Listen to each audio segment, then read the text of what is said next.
I'm Pamela Nash, and this is Maniko Barthelemy of Southern Belle Productions.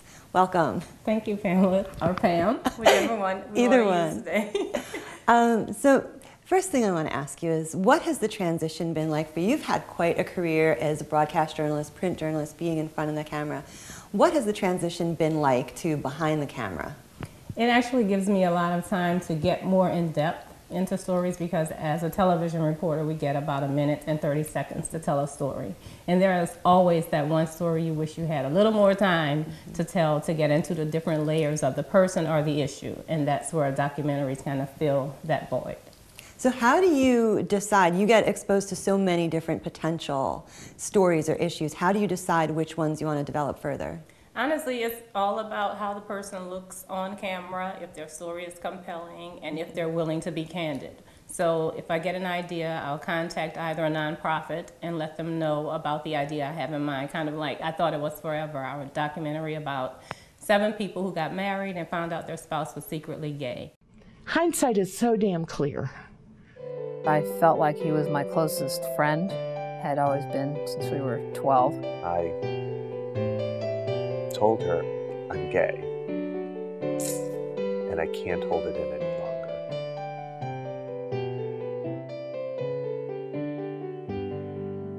longer. She acknowledged that she was a lesbian and that she was in love with the other woman.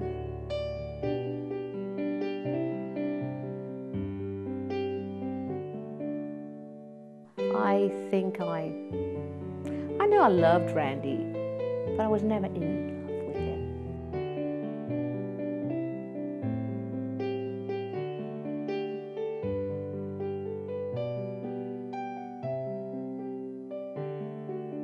He was always having some gay guy make passes at him. This was a function of the way he was. He said he was just attractive, and so other guys, I can't even say it with a straight face. I'm sorry. My whole world was just falling apart. And I just knew that my whole life as I knew it was about to change. You kind of picture in your mind, you know, your husband doing things with other men and then coming home touching you. And I asked him, when did you know? And he said, when I was about 14.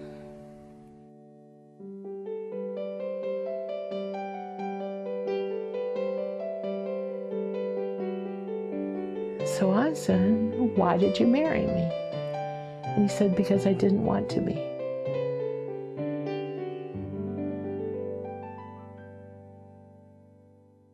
To reach that audience, I had to reach out to a nonprofit that supported both sides. I sent a letter to the presidents of both organizations and said, hi, would you share this idea with your members and have them contact me, and let's see who's willing to be open. We had a few meetings with them to see if they're comfortable with me and how comfortable they would be with a camera. I don't like to meet people. The first time we meet is with the camera, and I come into your house, hey, tell me your life story. Right. That can be a little intimidating. So we meet to find out if they'd be candid, how they would look on camera, and if our personalities would match, because I wouldn't want to be in somebody's house and they wouldn't want me in their house, because you're not going to get the whole story. So that's essentially how we end up finalizing what we're going to film.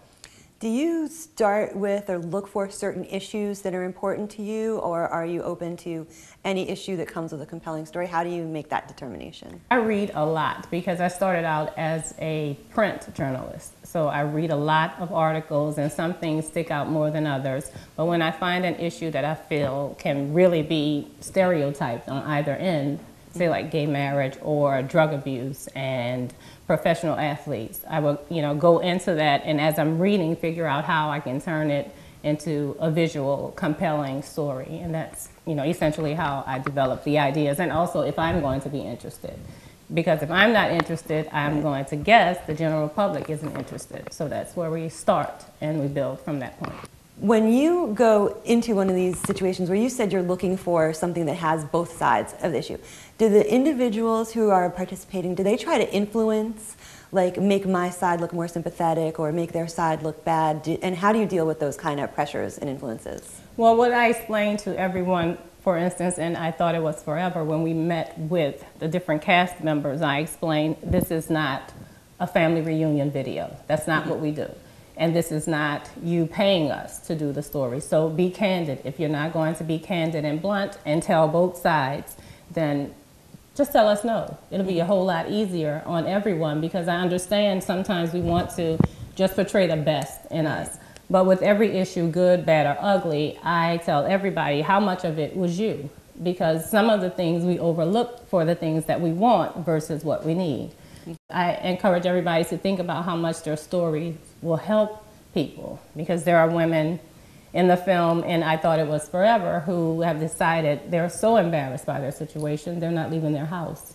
So the only time they leave the home is if there's a doctor's appointment. Who wants to live that way? Right. But there's somebody else who may see it and go, you know, it really isn't that bad. I can change my life. I can get into being me again, or finding some way to have fun. So that's what, you know, we try to encourage people to do. And there are some who decide they don't want to do it, and that's fine. But again, we're not into producing family reunion videos. Right.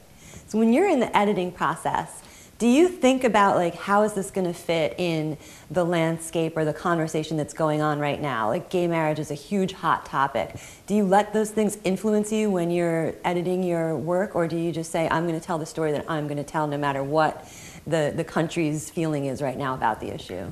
No, I still keep it as balanced as possible. And one of the things that I did struggle with when editing or still mapping out, finalizing the script for I Thought It Was Forever, was the question I asked all of the cast members at the end of their interviews. I asked, what's your position on same-sex marriage? And I struggled with putting that in the film, because I feel like the film is about picking yourself up when love has gone wrong. And this, aside from the spouse hiding the gay lifestyle from you, this is a universal story about hurt and love and hope. But you can't ignore that same-sex marriage is an issue right now. So what do you do with that? And I decided to, you know, put it at the end of the film, because my concern is that I don't want it to become an anti-gay marriage film or anti-traditional marriage film. So I put it at the end, and I'm leaving it up to the audience to decide how they feel about it. I want to talk about some of your current projects that you have in the works, and you're in post-production right now. Right. Tell us about that project. We're in post-production on I Thought It Was Forever and Out of the Ring, Still in the Fight, and both of them are our babies. We've been working on them for about 1.5 years now. But Out of the Ring, Still in the Fight is a documentary about a retired professional boxer who lives in Virginia, Anthony Suggs, and myself, Lawrence Dortch, who's our director of photography, and Jeff Ray, our still photographer. We've all been essentially married to Tony and his family in a sense, but the story is about his life. In 1988, the night before he was scheduled to go to the Olympics, his 5-month-old daughter died. He came back to Virginia to attend her funeral and just spiraled out of control. After that, he fell into a life of drugs and crime. Essentially, boxing was his therapy for dealing with a dysfunctional family. So when all of that fell apart, he felt like he didn't have anything else to contribute. And his daughter was the one person, or the love that he felt would fix his life, because his mother abandoned him. So all the love he didn't get from his mother, he planned to give to his daughter. His daughter dies. Now he doesn't have his daughter anymore, but he has 2 sons. Fast forward 25 years later, he has a son who's a much better boxer than the father, but the son doesn't have the passion. So we followed their relationship for about 1 year to see if the son decides to turn professional, look back on Tony's life regarding the mistakes that he's made and how he's changed his life. So for instance, he was sentenced to prison 3 times in Virginia. Now he goes to the Alexandria County Jail at least once a month to speak with inmates about changing their lives and how you shouldn't decide you're going to do the sober living program just so you can get time cut off of your time, how to take it seriously, and what to do once you get out. But for someone to be that close, you know, to their dream, how do you pick yourself up after making all of those mistakes?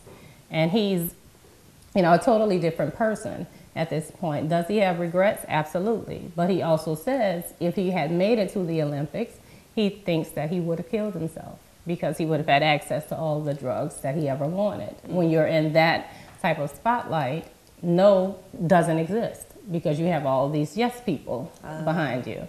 And then when you're no longer the star, you find out who your friends are. In 1992, when Judge Ken said 8 years, and I stood there because I'm like, I'm Tony Suggs, 8 years, suspend 7, time served or something. And when he said go with the bailiff, I'm like, hold up, you forgot to suspend some of these years, you know, and I immediately knew from that point it was on me.